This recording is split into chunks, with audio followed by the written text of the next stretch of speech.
क्या हुआ जब एक सच्चे भक्त की गवाही देने के लिए स्वयं पहुंचे बांके बिहारी जी और उस घटना को देखकर कोर्ट में मौजूद सभी पुलिस वाले हैरान रह गए।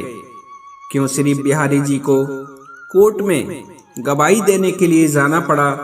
किसके लिए श्री बांके बिहारी जी ने कोर्ट में गवाही दी? आज के प्रसंग में हम इसी के बारे में चर्चा करेंगे। जय श्री कृष्णा भक्तों, आपका एक बार पुनः हमारे YouTube चैनल सत्यार्थ दर्शन में आप सभी दर्शक बंधुओं का हार्दिक अभिनंदन है। साथियों, यह सच्ची घटना है वृंदावन की। वृंदावन की गलियों में एक संत रहा करते थे। सभी लोगों ने प्यार से जज साहब कहकर पुकारा करते थे। एक समय की बात है, जब वो संत वृंदावन की गलियों से गुजर रहे थे, तब एक व्यक्ति ने एक महात्मा से पूछा, बाबा, मेरी समझ में यह नहीं आ रहा कि सभी लोग इन्हें जज साहब कहकर क्यों पुकारते हैं। तब उस महात्मा ने बताया, बेटा, सभी लोग इन्हें जज साहब इसलिए कहते हैं, दरअसल वो सन्यासी बनने से पहले एक जिले के जज हुआ करते थे। असल में वह संत एक लोक अदालत में जज थे और कोर्ट में बैठकर लोगों का न्याय किया करते थे। बेटा, आज से 20 साल पहले की बात है कि जिस लोक अदालत के जिस जिला के यह जज हुआ करते थे, उसी जिला के एक छोटे से गांव में एक दीनानाथ नाम का भोला भाला व्यक्ति रहा करता था। वह श्री बांके बिहारी जी का बहुत ही सच्चा भक्त था। उसकी श्री बांके बिहारी जी में बहुत ही आसक्ति थी। कभी कोई घटना हो जाती और कोई उससे पूछता कि भोले भैया यह काम कैसे हुआ, तो वो कह देता, भैया मुझे नहीं मालूम, जो जाने बिहारी जी ही जाने। यदि कभी कोई किसी उलझन में पड़ जाता और वह उनसे कहता, भोले भैया अब क्या करना चाहिए, तो वो दीनानाथ जी कहते, भैया मुझे नहीं मालूम, यह बात तो बिहारी जी ही जाने। कहने का तात्पर्य यह था कि जहाँ कैसा भी और कोई भी प्रश्नवाचक चिन्ह लग जाता तो दीनानाथ जी का बस एक ही जवाब होता, भैया मुझे नहीं पता, बिहारी जी ही जाने। दीनानाथ जी के माता पिता ने उन्हें जो नाम दिया था उसे तो कोई नहीं लेता था, बल्कि उसके स्थान पर उसके भोलेपन के कारण सभी ग्रामवासी उसे भोले भैया कहकर ही पुकारा करते थे। दीनानाथ जी श्री बांके बिहारी जी के बहुत ही सच्चे भक्त थे। रोज वो बांके बिहारी जी के मंदिर में जाते और मंदिर जाकर बिहारी जी की सेवा किया करते थे। एक दिन की बात है, दीनानाथ जी की पत्नी ने अपने पति उस भोले भैया से कहा, पिया जी, हमारी बिटिया अब सयानी हो चुकी है और उसकी अवस्था अब विवाह योग्य हो गई है, इसलिए पिया जी कोई अच्छा सा घर बार देखकर हमारी इस बिटिया की शादी जल्दी से करा दो। दीनानाथ जी बोले, हो जाएगी प्रिय, तुम क्यों चिंता करती हो। अपने पति के ऐसे वचनों को सुनकर उनकी पत्नी बोली, चिंता की तो बात ही है पिया जी, घर में एक दमड़ी भी नहीं है और बिना पैसों के भला बिटिया की शादी कैसे होगी। पत्नी की बात सुनकर दीनानाथ जी बोले, भद्री, तुम क्यों चिंता करती हो, बिहारी जी चाहेंगे तो सब कुछ अच्छे से ही होगा। और इतना कहकर दीनानाथ जी बिहारी जी के मंदिर को चले गए। साथियों, बिटिया के लिए लड़का देखा गया। शादी का दिन निश्चित हुआ।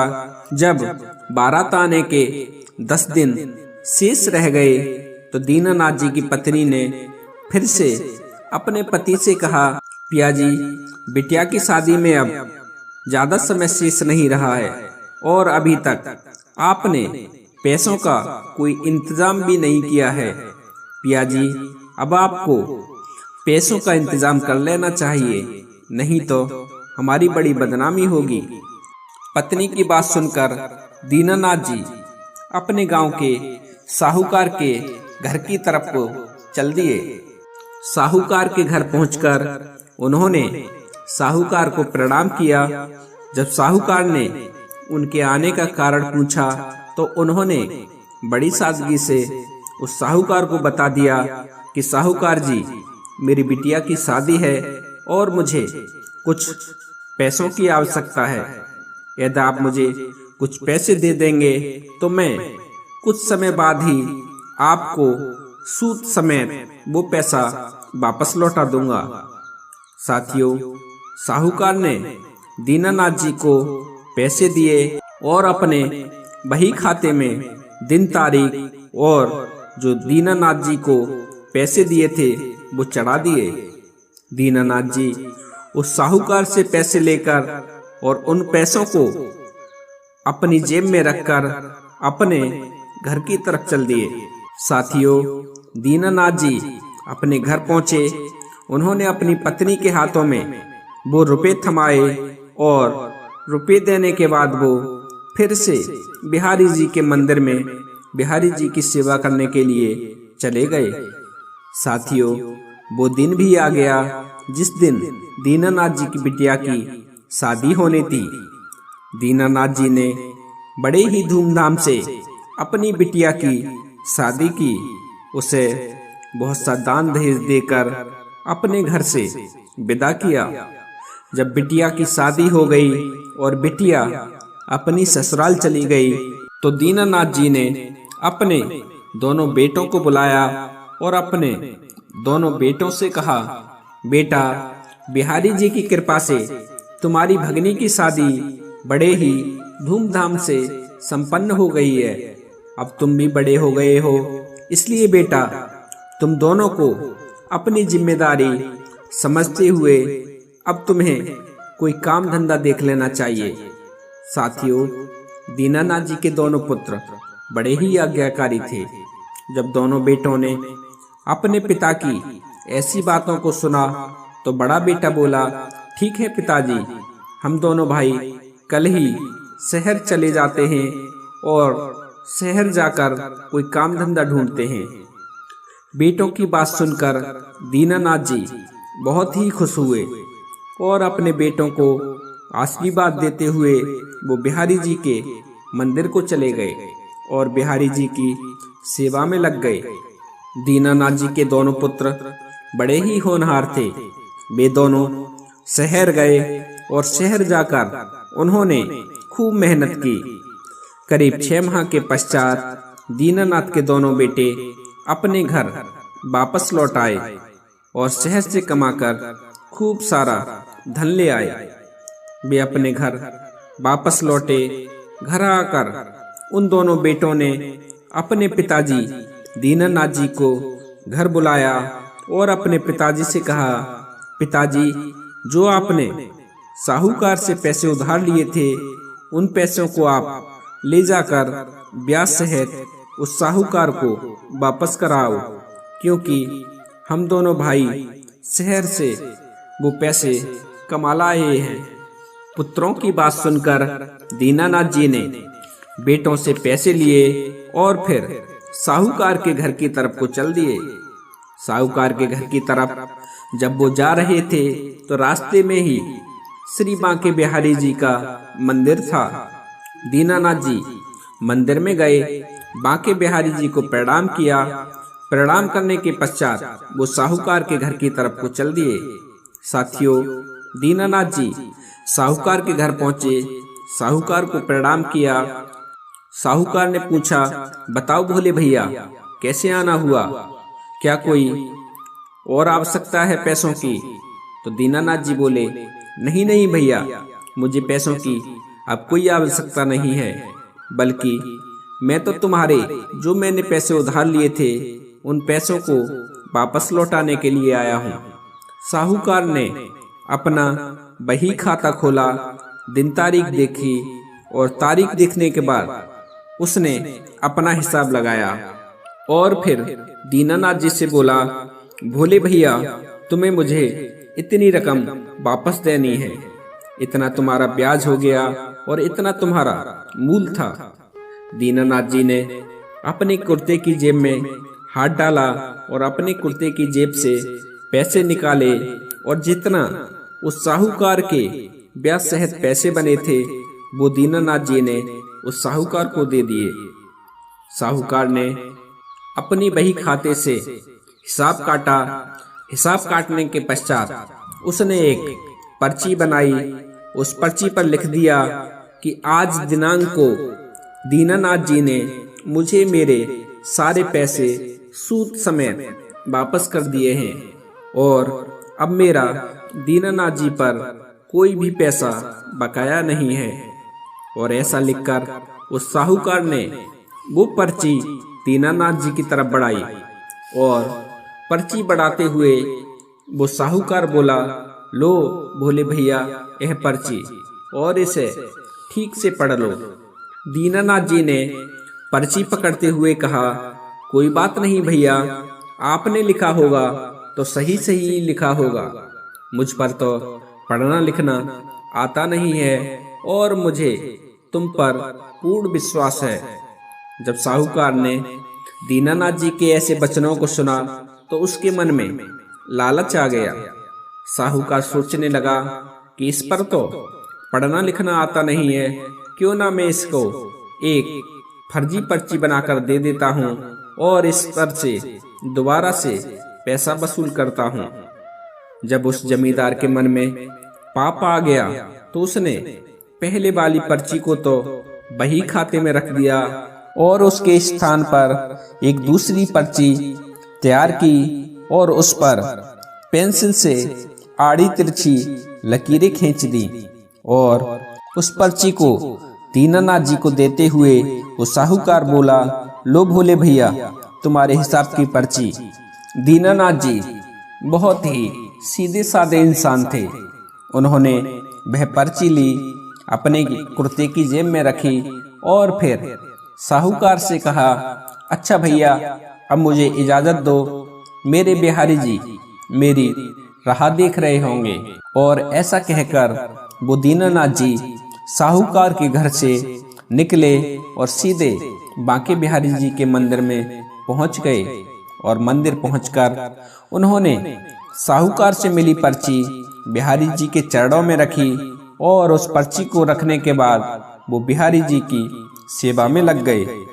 साथियों, कुछ दिनों के बाद उस साहूकार ने अपना एक आदमी दीनानाथ जी के घर भेजा और उसे भेजकर ये संदेशा भिजवाया कि आपने जो साहूकार से पैसे लिए थे वह पैसे वापस मंगाए हैं।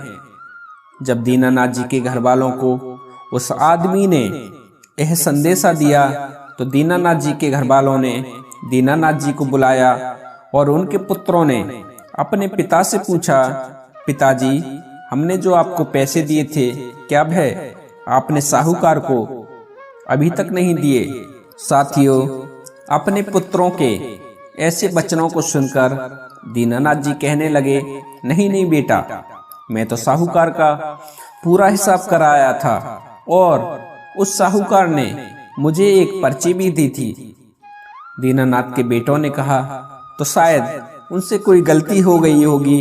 एक काम करो पिताजी, आप उनके पास जाओ और उनसे कहना कि मैंने तो आपका पूरा हिसाब कर दिया है, फिर आपने मेरे घर पर अपना आदमी उगाही के लिए क्यों भेजा। साथियों, दीनानाथ जी फिर से साहूकार के पास पहुंच गए और साहूकार से कहने लगे, महाजन मैंने तो आपका पाई पाई का हिसाब कर दिया था, फिर आपने अपना आदमी मेरे घर उगाही के लिए क्यों भेजा। साहूकार के मन में तो पहले से ही लालच भरा हुआ था कि भोले भाले दीनानाथ से मुझे दोबारा पैसे लेने हैं। उसी लालच के वशीभूत होकर वो साहूकार दीनानाथ जी से बोला, नहीं नहीं भोले भैया, अभी आपने मुझे पैसे नहीं दिए हैं। दीनानाथ जी कहने लगे, भैया ठीक से याद करो, मैंने आपको पैसे दिए हैं और उसके बदले में आपने मुझे एक पर्ची भी दी थी। साहूकार क्रोध में आंखें लाल करते हुए बोला, लगता है आपकी बुद्धि सटिया गई है। आप थोड़े बुजुर्ग हो गए हैं, इसलिए आपको याद नहीं है। आपने किसी और को दिए होंगे और आप ये सोच रहे हैं कि वो पैसे तुमने मुझे दिए हैं। आप अपने दिमाग पर जोर डालिए और 2 दिन के अंदर मेरे पैसे मुझे मिल जाने चाहिए, या तो तुम मुझे मेरे पैसे समय से पहुंचा देना, नहीं तो मैं तुम्हारे खिलाफ कोर्ट में केस कर दूंगा। साहूकार के जब ऐसे वचनों को दीनानाथ जी ने सुना तो वो कहने लगे, भैया तुम्हें जो करना है वो करो, मैं तो बस इतना जानता हूँ कि मैंने तुम्हें पैसे दिए हैं और अब मैं तुम्हें दोबारा एक पाई भी नहीं दूंगा। और इतना कहकर दीनानाथ जी साहूकार के घर से वापस लौट आए और मंदिर में बैठकर बांके बिहारी जी का भजन करने लगे। साथियों, अगले दिन की सुबह साहूकार कोर्ट में गया और कोर्ट में उसने दीनानाथ जी के खिलाफ केस कर दिया। जब केस दर्ज हो गया तो कोर्ट से उन्हें एक सम्मन आया जिसमें लिखा था कि अमुक अमुक तारीख को तुम्हें कोर्ट में हाजिर होना है, जहां पर तुम्हें यह बताना है कि आप साहूकार के पैसे क्यों नहीं लौटा रहे हैं।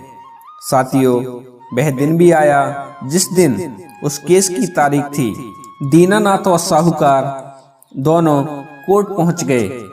सामने जज साहब बैठे हुए थे। जब अर्दली ने पुकारा, दीनानाथ जी हाजिर हों, तो दीनानाथ जी कटघरे में जाकर खड़े हो गए। जब जज ने पूछा, क्यों भाई दीनानाथ, तुमने अभी तक साहूकार के पैसे क्यों नहीं लौटाए? तो दीनानाथ जी कहने लगे, जज साहब, मैंने तो इनका पाई पाई का हिसाब कर दिया था और पता नहीं ये क्यों मुझ पर अकारण ही दोष लगा रहे हैं। जज ने पूछा, दीनानाथ जी, जब तुमने साहूकार को पैसे दिए थे तो साहूकार से तुमने कोई सबूत लिया था? तो दीनानाथ बोला, जी हजूर, मैंने जब साहूकार को रुपए लौटाए थे तो साहूकार ने मुझे सबूत के तौर पर एक पर्ची दी थी। जब जज ने पूछा, कहाँ है वो पर्ची, क्या तुम उस पर्ची को मुझे दिखा सकते हो? दीनानाथ जी ने अपने कुर्ते की जेब से वो पर्ची निकाली जो साहूकार ने बना के दी थी और जज साहब की तरफ बढ़ा दी। जज साहब ने वो पर्ची देखी और पर्ची देखकर जज साहब बोले, इसमें तो ऐसा कुछ भी नहीं लिखा है जिससे पता चल सके कि तुमने साहूकार के पैसे लौटा दिए हैं। भक्तों, जज की ये बात सुनकर आज वो दीनानाथ जी रोने लगते हैं और रोते रोते कहते हैं, जज साहब, मुझे इस साहूकार ने जो पर्ची दी थी वो मैंने तुम्हें दिखा दी, इससे आगे मैं कुछ नहीं जानता। जज साहब बोले, दीनानाथ जी रो मत, मुझे ये बताओ, जब तुमने साहूकार को पैसे दिए थे तो उस समय तुम दोनों के अलावा वहां पर क्या कोई तीसरा व्यक्ति भी मौजूद था? जज की बात सुनकर दीनानाथ जी बोले, जी हजूर, वहां पर हम दोनों के अलावा बिहारी जी मौजूद थे और मुझे पैसे देते हुए बिहारी जी ने देखा था। जब दीनानाथ ने ये बताया तो वो जज साहब सोचने लगे कि जब दीनानाथ ने पैसे दिए होंगे तो कोई बांके बिहारी नाम का शख्स वहां होगा। उस जज को क्या पता था कि दीनानाथ जी जिस बांके बिहारी के बारे में बता रहा है वो तो तीनों लोगों के मालिक हैं और तीनों लोगों के पालनहारे हैं। भक्तों, जज ने बांके बिहारी जी के नाम का वारंट निकाला और कोर्ट में मौजूद अपने सिपाहियों से बोला कि वारंट लेकर दीनानाथ जी के गांव जाओ और उस बांके बिहारी को वारंट देकर आओ। और इतना कहकर उस जज ने दीनानाथ और साहूकार को भी घर भेज दिया और दोनों से कहा कि आज से 3 दिन बाद फिर से तुम्हें अदालत में आना है। भक्तों, दूसरा दिन हुआ। दूसरे दिन वो सिपाही भी बांके बिहारी जी का वारंट लेकर दीनानाथ के गांव में पहुंच गया। सिपाही को बांके बिहारी नाम के व्यक्ति को ढूंढते ढूंढते सुबह से दोपहर हो गया था, लेकिन उसे पूरे गांव में बांके बिहारी नाम का कोई भी शख्स नहीं मिला। साथियों, जब वो सिपाही बांके बिहारी जी को ढूंढते ढूंढते जब वो गांव के बाहर आ गया तो उसे एक बच्चा आता हुआ दिखाई दिया। सिपाही उस बच्चे के पास पहुंचा और उस बच्चे से पूछने लगा, बेटा बांके बिहारी जी का घर कहाँ है? तो उस बच्चे ने मंदिर की तरफ इशारा करते हुए कहा, ताऊ जी वो मंदिर देख रहे हो ना, वहीं रहते हैं बिहारी जी। बच्चे की बात सुनकर वो सिपाही सोचने लगा, शायद कोई मंदिर का पुजारी होगा जिसका नाम बांके बिहारी है। वो सिपाही मंदिर के गेट पर पहुंचा और मंदिर के दरवाजे में अपना बेत मारते हुए बोला, क्या कोई अंदर है?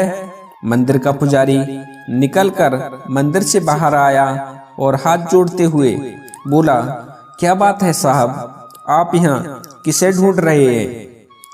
पुजारी की बात सुनकर वो सिपाही बोला, क्या बांके बिहारी जी यहीं रहते हैं? पुजारी बोला, जी हजूर, बांके बिहारी यहीं रहते हैं। उस सिपाही ने पुलिस वाले की तरह ही सवाल किया, आप कौन? तो पुजारी बोला, साहब मैं बांके बिहारी जी का सेवक हूँ।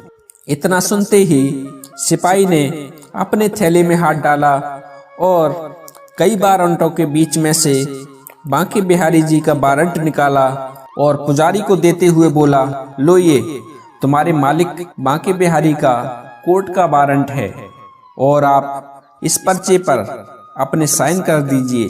पुजारी ने भी कुछ नहीं सोचा बेचारा और उसने भी साइन कर दिए। साइन करने के बाद पुजारी उस सिपाही से पूछने ही वाला था, लेकिन सिपाही इतनी जल्दी में था कि पुजारी के साइन करते ही पुजारी से वो पर्चा लिया और उसे अपनी जेब में रखकर साइकिल पर सवार हुआ और तुरंत ही वहां से चला गया। पुजारी जी सोचने लगे, बांके बिहारी जी के नाम का वारंट, आखिर ये वारंट कोर्ट ने क्यों भेजा है? जब उस पुजारी ने वारंट खोला तो उसे पता चला ये वारंट तो भोले भैया के कारण ही कोर्ट ने बांके बिहारी जी को भेजा है। पुजारी ने वो वारंट पढ़ने के बाद बांके बिहारी जी की मूर्ति के चरणों में रख दिया और बिहारी जी की मूर्ति के सामने हाथ जोड़कर कहने लगा, प्रभु आपके भक्त ने आप पर विश्वास करके आपकी गवाही के लिए कोर्ट से वारंट जारी कराया है। प्रभु मेरी भी ये इच्छा है, तुम्हारा जो भक्त है दीनानाथ वे बहुत ही भोला वाला है। प्रभु उसे ये भी ज्ञात नहीं है कि भला पत्थर की मूर्तियां भी कभी किसी की गवाही देती हैं। प्रभु मेरी इच्छा है कि आप अपने उस भक्त का विश्वास मत टूटने देना और ऐसा कोई चमत्कार जरूर कर देना जिससे उस भक्त की लाज रह जाए और उसका आपके प्रति जो विश्वास है वो न टूट पाए। भक्तों इतना कहकर वो पुजारी उस वारंट को बिहारी जी के चरणों में समर्पित करके वहां से चला जाता है। साथियों दूसरा दिन हुआ, पुजारी ने बांके बिहारी जी की मूर्ति को स्नान कराया। स्नान कराने के बाद पुजारी ने बिहारी जी की मूर्ति के सामने कई सारे वस्त्र रख दिए और बिहारी जी की मूर्ति के आगे हाथ जोड़कर वो पुजारी कहने लगा, भगवान आपके सामने कई सारे वस्त्र रखे हुए हैं, आपको जो पसंद हो वो पहन लेना, लेकिन अपने उस भोले भाले भक्त की गवाही देने कोर्ट जरूर जाना। और ऐसा कहकर वो पुजारी मंदिर से बाहर चला गया। जब कोर्ट जाने का समय हुआ तो वो दीनानाथ सबसे पहले बिहारी जी के मंदिर गया, बिहारी जी को प्रणाम किया और बिहारी जी को प्रणाम करके कहने लगा, प्रभु आपको तो पता ही है कि मैंने साहूकार से जो पैसे लिए थे वो उसे लौटा दिए और उसकी पाई पाई का हिसाब कर दिया और वो अब मुझ पर झूठा आरोप लगा रहा है और अदालत में वो मुझे बेईमान सिद्ध कराना चाहता है। इसलिए प्रभु आप कोर्ट में जरूर आना और उस जज को साफ साफ बता देना जो सत्य है। बिहारी जी मूर्ति के सामने ऐसा कहकर और फिर बिहारी जी की मूर्ति को प्रणाम करके दीनानाथ जी कोर्ट के लिए चल देता है और कुछ समय पश्चात वो कोर्ट में पहुंच जाता है। साथियों, कोर्ट की कार्रवाई शुरू हुई। जज साहब अपनी कुर्सी पर बैठे।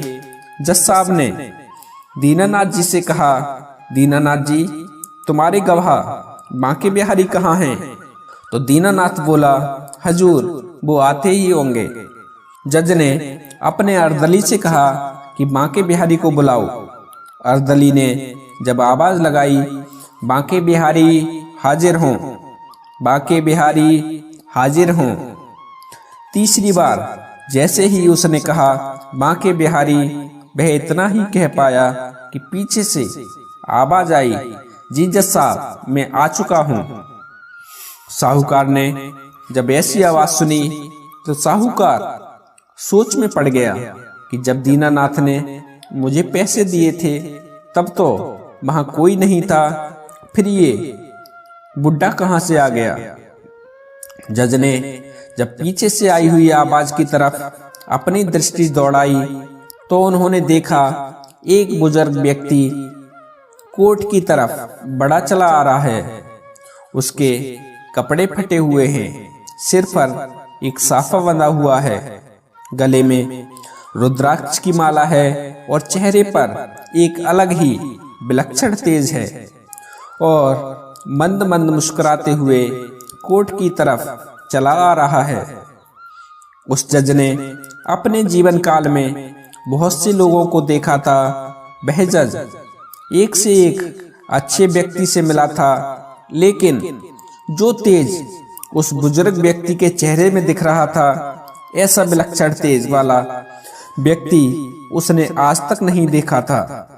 जब वो बुजुर्ग कटघरे में आकर खड़ा हो गया, जज ने जब पूछा, क्या तुम्हारा नाम ही बांके बिहारी है? तो वो बुजुर्ग बोला, जी जज साहब मेरा नाम ही बांके बिहारी है। जज साहब ने उस बुजुर्ग से दूसरा सवाल किया कि जब दीनानाथ ने साहूकार को पैसे लौटाए थे, क्या तुम उस समय वहां मौजूद थे? तो वो बुजुर्ग व्यक्ति बोला, जी हजूर मैं वहां मौजूद था और दीनानाथ ने सूद समेत सारे पैसे मेरे सामने ही दिए थे। जब उस बुजुर्ग की बातों को साहूकार ने सुना तो साहूकार कहने लगा, जज साहब ये बूढ़ा व्यक्ति झूठ बोल रहा है। जज साहब ने कहा, ऑर्डर ऑर्डर। साहूकार जी जब आपको बोलने का मौका दिया जाए तभी आप बोलें, बीच में बोलकर अदालत की कार्रवाई में व्यवधान न उत्पन्न करें। जज की बात सुनकर साहूकार शांत होकर खड़ा हो गया। फिर जज ने बिहारी जी की तरफ देखते हुए बिहारी जी से पूछा, बिहारी जी आपने बताया कि जब दीनानाथ ने पैसे दिए तब आप वहां मौजूद थे और आपके सामने ही दीनानाथ ने साहूकार के पैसे लौटाए, क्या इस बात का तुम्हारे पास कोई सबूत है? तब बिहारी जी ने कहा, जी बिल्कुल मेरे पास इस बात का सबूत है। जज ने पूछा, क्या सबूत है? तो बिहारी जी बोले, जज साहब साहूकार जहां बैठता है उसके बाईं तरफ एक अलमारी है, उस अलमारी के भीतर 3 दराज हैं। उस अलमारी के बीच वाली दराज में एक लाल रंग की बही खाता है। उस बही खाते के 44 नंबर पेज पर एक पर्ची है जिस पर लिखा है कि उक्त दिनांक को दीनानाथ ने मेरे सारे पैसे सूद समेत मुझे लौटा दिए हैं और अब मेरा दीनानाथ पर कोई भी पैसा बकाया नहीं है। जज ने उस साहूकार से पूछा, क्या तुम्हारे घर पे कोई ऐसी अलमारी है? तो साहूकार बोला, जी जज साहब, मेरे घर में एक अलमारी है। जज ने साहूकार से उस अलमारी की चाबी मांगी और उस चाबी को एक पुलिस वाले को देते हुए कहा कि तुम अभी साहूकार के घर जाओ और ये देख कर आओ कि ये जो बांके बिहारी जी कह रहा है क्या ये सत्य है। इसके कहे अनुसार यदि उस अलमारी में कोई बही खाता हो तो तुरंत उस बही खाते को अदालत में लेकर आना। साथियों, जज का आदेश पाते ही वो पुलिस वाला उस साहूकार के घर चला जाता है और उस बही खाते को ले आता है और लाकर जज साहब को दे देता है। जब जज साहब ने वह बही खाता खोला तो उसमें से वो पर्ची निकल आती है जो उसने दीनानाथ जी के पैसे देते समय बनाई थी। और जब उसे पता चला था कि दीनानाथ पर तो पढ़ना लिखना नहीं आता है तो उसने वो पर्ची तो अपने बही खाते में ही रख दी थी और एक दूसरी फर्जी पर्ची बनाकर उसे दीनानाथ जी को दे दिया था। जब जज ने वो पर्ची पढ़ी तो वह पूरा मामला समझ गया कि साहूकार झूठ बोल रहा है। जब जज ने साहूकार से पूछा, तुमने दीनानाथ पर झूठा इल्जाम क्यों लगाया? तो साहूकार हाथ जोड़कर जज से माफी मांगने लगा और सब कुछ जज को बता दिया। जज ने अपने सिपाहियों को आदेश दिया कि साहूकार को गिरफ्तार कर लो और इसे जेल में डाल दो और दीनानाथ जी को बाइज्जत बरी कर दो। जज ने बिहारी जी को धन्यवाद देने के लिए जैसे ही कटघरे की तरफ देखा तो वहां से बिहारी जी गायब हो चुके थे। जज ने दीनानाथ से पूछा कि बिहारी जी कहाँ गए? तो दीनानाथ बोला, हजूर, उन्हें तो बहुत सारे काम रहते हैं, उनके बहुत से मंदिर हैं और उन्हें सबको देखना पड़ता है, इसलिए वो तो चले गए। जज बोला, कोई बात नहीं दीनानाथ, अब तुम भी अपने घर जा सकते हो। जज ने अदालत की कार्रवाई समाप्त की। कार्रवाई समाप्त करने के बाद उसने वो सिपाही बुलाया जो बिहारी जी को वारंट देने बिहारी जी के घर गया था। उस सिपाही से जज ने कहा, भाई सिपाही, मुझे उस बुजुर्ग व्यक्ति बांके बिहारी से मिलने की इच्छा है। सिपाही बोला, क्यों साहब, अब क्या रह गया? अब आप क्यों उस बुजुर्ग व्यक्ति से मिलना चाहते हो? तो वो जज बोला, भाई, आज मेरे हाथों से पाप होने से बच गया, नहीं तो आज मैं उस बेकसूर दीनानाथ को सबूतों के अभाव में सजा दे देता। आज उस बुजुर्ग ने आकर मुझे ये पाप करने से बचा लिया, इसलिए मैं उस बुजुर्ग से मिलकर उन्हें धन्यवाद देना चाहता हूँ।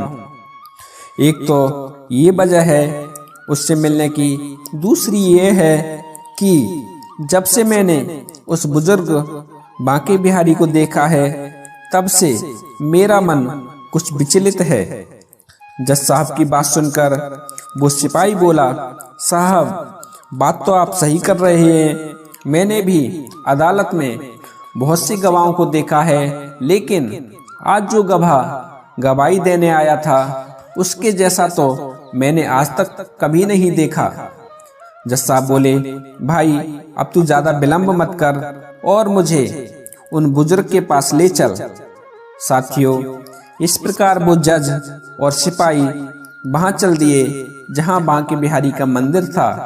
जब वे मंदिर पहुंचे, जब दोनों ने मंदिर में प्रवेश किया, जज और सिपाही दोनों ही हैरान रह गए, क्योंकि मंदिर में जो मूर्ति थी उसकी छवि और आज जो अदालत में गवाही देने बुजुर्ग आया था उसकी छवि एक समान थी। जज साहब ये देखकर हैरत में पड़ गए। जज साहब ने सिपाही से पूछा, तुमने वारंट कैसे दिया था? तो सिपाही बोला, मैंने तो वारंट इनके नौकर को दिया था। जब मैंने नौकर से पूछा था कि बिहारी जी के तुम कौन हो, तो उसने मुझे बताया था कि मैं बिहारी जी का सेवक हूँ। जज साहब ने सिपाही से कहा, अब कहाँ होंगे वो बिहारी जी के सेवक? सिपाही बोला, हजूर आप यहीं बैठिए, मैं अभी उन्हें देखकर और उन्हें बुला कर लाता हूँ। साथियों, ऐसा कहकर वो सिपाही मंदिर परिसर के अंदर चला गया और पुजारी जी को ढूंढने लगा। कुछ समय बाद सिपाही के साथ वो पुजारी जज साहब के सम्मुख था। जज साहब ने पूछा, आप बिहारी जी के कौन हो? तो वो पुजारी बोला, हजूर मैं तो उनका सेवक हूँ। जज साहब बोले, कहाँ हैं तुम्हारे मालिक? मैं उनसे मिलना चाहता हूँ। पुजारी ने मूर्ति की तरफ इशारा करते हुए कहा, हजूर आपके सामने ही तो हैं हमारे मालिक बिहारी जी। जो मूर्ति आप देख रहे हैं ये मूर्ति ही तो हमारे भगवान कृष्ण बिहारी जी की है और ये ही है हमारे आराध्य श्री बांके बिहारी जी। भक्तों, जब जज ने पुजारी के ऐसे वचनों को सुना तो वह जज सब कुछ समझ चुका था। उसे पता चल चुका था कि आज उसकी अदालत में कोई और नहीं बल्कि स्वयं साक्षात भगवान श्री कृष्ण जी ही गवाह के रूप में अपने भक्त की गवाही देने के लिए आए थे। साथियों, ये पता चलते ही उस जज ने सब कुछ छोड़ा और उन्होंने वृंदावन की सीध लगा ली और तब से आज तक वो बांके बिहारी जी का स्मरण करते हुए वृंदावन की गलियों में ही घूमते रहते हैं। साथियों, कैसी लगी आज की कहानी? आशा करता हूँ आपको पसंद आई होगी। यदि वीडियो पसंद आया हो तो वीडियो को लाइक करके कमेंट में जय श्री कृष्णा जरूर लिखें। यदि आप हमारे चैनल पर पहली बार आए हैं तो कृपया चैनल को सब्सक्राइब करके बेल आइकॉन प्रेस कर दें और इस कहानी को अपने मित्रों के साथ जरूर शेयर करें। राधा रानी आप सभी पर अपनी कृपा ऐसे ही बनाए रखे। आज के लिए बस इतना ही। मिलते हैं किसी अन्य ज्ञानवर्धक वीडियो में। तब तक के लिए आप सभी भक्तों को मेरी तरफ से जय श्री कृष्णा, जय श्री राधे, जय श्री श्याम।